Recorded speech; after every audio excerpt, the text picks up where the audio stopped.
Completely safe. I wouldn't say completely safe. The Ghostbusters are finished. Right, well, overruled. Sustained. Thank you.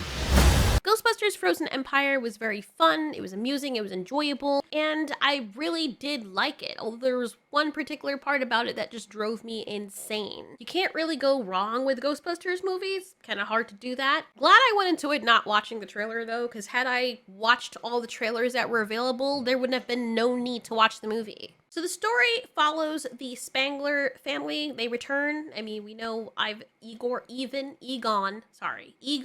the original genius dude, and then his family. If you watched the movie before this, then you'll understand. If you're going into this movie without having watched the one that came before this one, you can still enjoy this movie, but some things are going to be lost on you. One thing I will say, walking away from this movie, is it felt like this movie was supposed to be a mini-series, because even though it was fun, there was just so much. Like, there was a smorgasbord of characters. I mean, to the point where it almost feels as though, yeah, each of them were supposed to have their own story or something, or own episode. And so it could feel a little bit rushed at times. I think with all the characters that they smushed into this movie, they handled the pacing decently. Some parts did feel a little bit rushed, but not to the point where you can't enjoy the movie. You had a mix of the old characters and the new characters, but there were different stories going on at the same time. A lot that was added was also for fan service sake, which I didn't think was absolutely necessary. And it felt to me like they were trying to find things to give some of the characters to do, like the big brother and Dan Aykroyd. And then we have Dinesh. He's always going to be Dinesh to me, from Silicon Valley.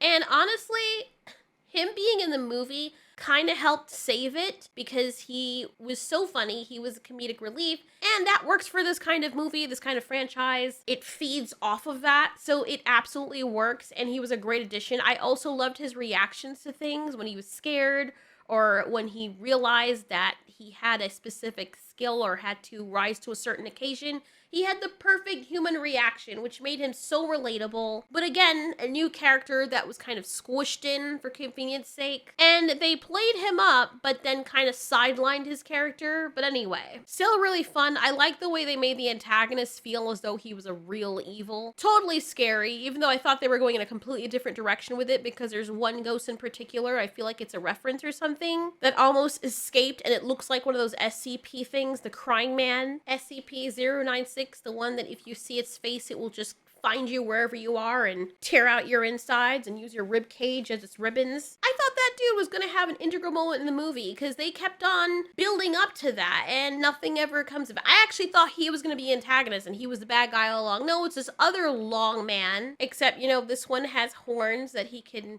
snap into his head like Legos. They had the wholesome moment at the end after all of this, when the family finally does things together, because it's like the producers or the movie creators saw the last Ghostbusters movie and they saw the family scene and they were like, ooh, the audience liked that, let's do it again. And I felt like it wasn't totally necessary to do it here. There could have been another way to do this, but you know what? It's based on family and whatnot, and they want to keep it going, sure. But good lord, was Egon's granddaughter a freaking annoyance. Lord have mercy. I don't remember her being this annoying in the first movie. So she's sidelined because in the beginning of the movie where they're tracking down the sewer dragon, she puts herself in danger. It is child endangerment, and I think she's like 15 in the movie. So like, I get it, and she's mad and whatnot. She's also really disrespectful to her mom for some reason, calling her mom by her first name. I kept shivering every time she did that, because I was like, dude, that was my mother. But she just seems perpetually angry throughout this movie for some unknown reason. And this is before she gets benched, where the mayor is like, she can't do this because she's a child. And I think the mayor is that guy from the original movies that didn't like the Ghostbusters. So now that he's the mayor, he has some pull. And he basically says, yeah,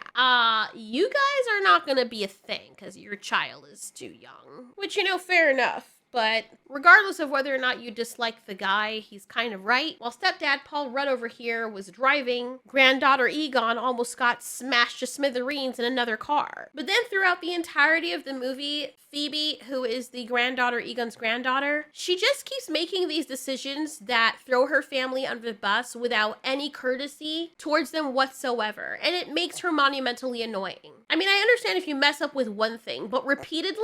And the reason why it's annoying is because it's so out of the lines of her character. She's usually really responsible, or at least that's how she came across, even though she has a mind of her own. She's smart enough to know certain things, but yet at every turn, when they're like, okay, you can do this the easy way or the hard way, or don't do this, or doing this will get us in trouble and shut us down, she does exactly the thing to get herself in trouble or get her family in trouble. It's like she doesn't give a damn about her family. And then when she meets the ghost that, I don't know, they were setting up some kind of weird ass romance between her and the ghost, like this was Casper or something. She's like, nobody understands me. Yeah, kind of hard to understand you when you're acting like a monumental dumbass. She was such a jerk in this movie that she almost broke it, to be honest. And I know they're trying to make her relatable and say, well, she's 16. Yeah, a lot of 16-year-olds are not like that. There are a lot of 16-year-olds that actually care about their family. But it's like they made her unlikable just for the sake of moving the plot along, which was not really necessary. They also added in what seemed to be Finn's love interest, sort of. And with all the characters that were added in, it made me wonder what was the point. She could have been in another movie. The other guy that worked at the lab, who almost got his hand frozen off, could have been in the other movie. She gets frozen when the ghost thing that they're fighting, the antagonist, the overarching villain of the movie, freezes her hand and her body, but yet she comes back completely okay.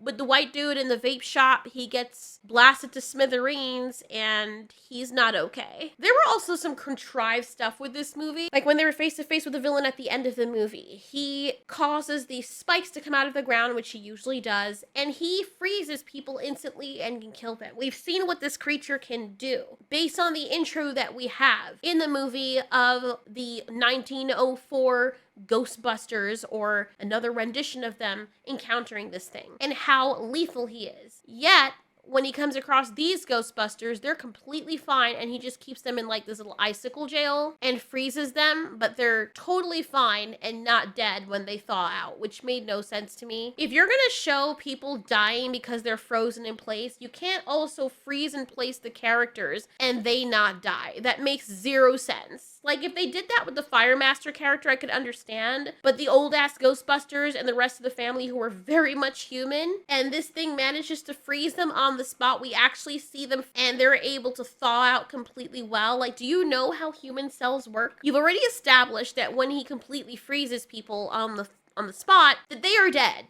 Their heart stops beating, their cells die. So now he blows out winter at them, and he only does it at half-mast too. He only does it about 20% when he's faced with them, even though they pose an even more present danger than the people he countered in the past. Also, I didn't really understand how the mechanics of the ball, like when he's loose, he's dangerous, but when he's also captured in the ball, he's dangerous. So when he's loose, he can freeze the entire world or whatnot, but when he's in the ball, he can do the same thing, even though the ball is supposed to keep him captive. Then what was the point of it? And maybe it's just my brain being scattered or something, but you'd think that the important thing is for them to transfer back the ball to the brass closet that Dinesh had it in, or at least give it a brass container or something similar, or take some of the material from that to bring it back into the lab. Some of the beats from this movie just made no freaking sense, to be honest, and it was so contrived to the point of idiocy. But I will give it's still entertaining for a Ghostbuster movie. Ghostbuster movies are not really the type that you take very seriously, but they did kind of fumble the bag there with the villain and with Phoebe, the main character. I'm not sorry that I saw it in theaters, but I don't think I'd pay to watch it again.